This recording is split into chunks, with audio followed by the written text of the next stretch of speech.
I'm going to show you my Adams controlled power switch.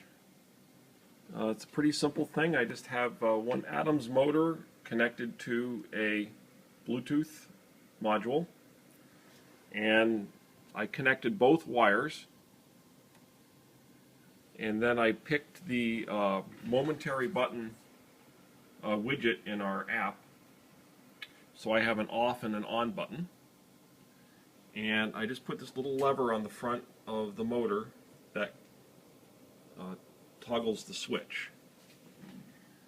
And I'll show you here. So I have on, off.